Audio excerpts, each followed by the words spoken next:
So we decided to do this podcast about Buford Pusser, the former sheriff of McNairy County, Tennessee, who basically he did a one-man war on moonshiners and prostitution and gambling and the criminal element in the late 60s and early 70s in Tennessee and Mississippi. Well, of course, he was a Tennessee sheriff, so he probably didn't do a lot in Mississippi. But there were moonshiners around, and he made it his commitment to busting them. Speaking of moonshiners, I got a good, I guess, condensed version of the Buford Pusser story from the show Moonshiners. And that's how you're introduced to him? Oh, well, I've known a little bit about it, heard a little bit about it growing up. You know, folklore. a little folklore my whole life. But when I saw that, and then it was not 6 months later, they exhumed the body of his wife, Pauline, who died in a car accident. Well, in a car accident, she was blown away in an ambush because he was, you know, they called him and said, hey, there's something going on. We need the sheriff out there. He goes, there really wasn't anything going on. They ambushed him, and they tried to kill him, tried to blow him away. They ended up killing his wife, and, like, his jaw was shot off. And somehow or another, he managed to get back to the house or the hospital with his jaw hanging by one side. And then he recovered and waged war on the people he thought killed his wife.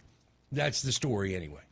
And I was just introduced to him recently because of you talking about it, and I never had heard of him. And then the body gets exhumed, his wife, recently, and so now everyone's kind of like, why, what's going on? And as we dig deeper into this, Buford Pusser is a hero from what we've read and learned our whole lives. What we know right now. Correct. In the first year he was sheriff, he busted like over 100 moonshine steals and sent like 90 people to jail.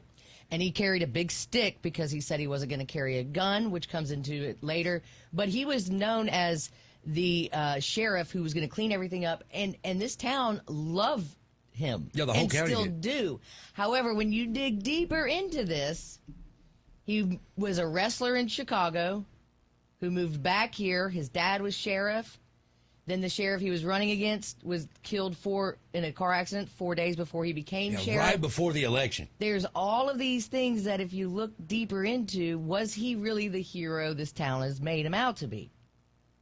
And we're gonna speculate till the cows come home. We're gonna figure it out. The one thing I find interesting is that you can't find anything about him in Chicago except he was Buford the Bull, the wrestler.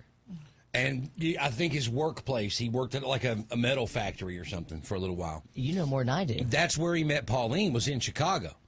And they got married and moved back to McNairy County. That was, I don't know, 1957-ish. And when he got back to McNairy County, like you said, his dad was sheriff. And his dad was like, look, I'm about to retire. I got some health problems. If you want to be sheriff, I can help that. I can help with that. And apparently he did. And Buford Pusser won the election after the other guy died in a car wreck. But he ran on, like you said, the platform, I'm not going to carry a gun, but I'm going to clean this place up. And he did. He waged war on the moonshiners and the gamblers and all of that all throughout the late 50s, early 60s in McNairy County. And Buford Pusser was shot at numerous times, and actually hit. He had quite a 36 years. He really did. Yeah, he died at 36 and did a lot in 36 And years. I'm getting a lot of different information trying to piece it all together, and there's a lot of chapters to this story. So, again, this is all speculation, but in Chicago at that time, what was going on? When was Al Capone and all that going down in Chicago? That was in the late 20s, wasn't it? Late 20s, early 30s? And Buford was born in 1937, so he would have been, it would have been at least 1950 before he moved to Chicago. And he moved to Chicago around 1957, because that's when he met his wife. But Al Capone was way before that, I think. Yeah, right, during the 20s and early 30s. All right, but the mafia, we had New York, Chicago, and they even had the Dixie Mafia down here. And that was one of the, you're going to hear a lot of names like that.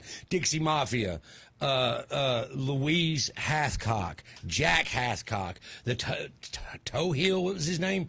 Towhead. Towhead. You're going to hear Towhead, who was a known Dixie Mafia member. Those are the people that Buford Pusser absolutely just tried to annihilate. I mean, for lack of a better term. And not to say anything bad about wrestlers, but how many wrestlers do you know that have a clean background? I mean, if he's up in Chicago as a huge, he looks like Andre the Giant. Yeah, he was 6'6" when he was 17 years old. And he's huge, and he's a wrestler. And then he just comes back down. Now, it is home here, so it wasn't by chance he came here. But I don't know. There's some connections I'm sure you made up It's there. not the most straight-laced lifestyle, I would say. The wrestling scene in Chicago.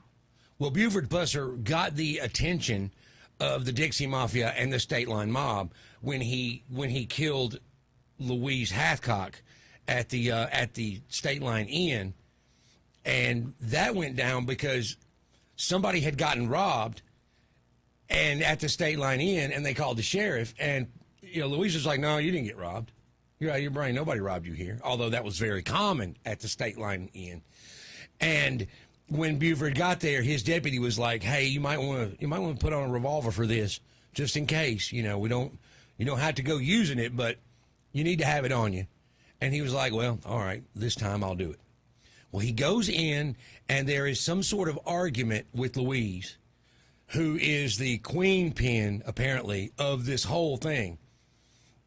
And she pulls him into another room and says, "We need to talk privately in there." Now, she was filthy drunk at the time. She pulls him into another room. He follows her. She pulls a snub-nosed 38 and just starts blasting at him. Misses 4 times. And this is in a hotel room size area. Office. And so he's got his revolver. He shoots her 3 times and kills her. And that puts the target on his back for sure, because the State Line Inn is where all the money was going through. That's where the hookers were. That's where the moonshine was being sold. That's where, drugs were being sold. Everything that went through that area went through the State Line Inn, right on the border of McNairy County, Tennessee, and Alcorn County, Mississippi, just north of Corinth, Mississippi. And when that happened, things ratcheted up a bit, as far as the people that were out to get him.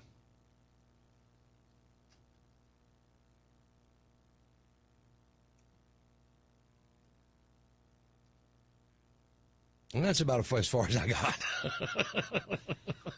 Yeah, we got to break this down.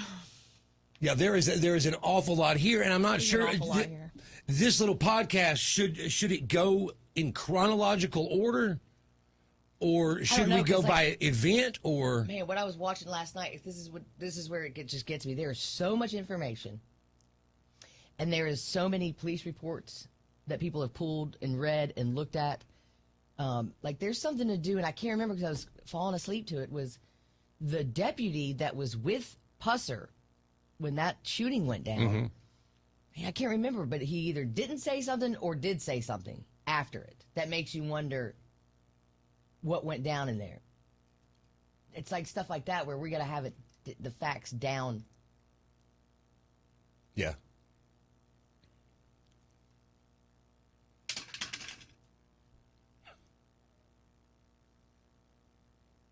Stop that.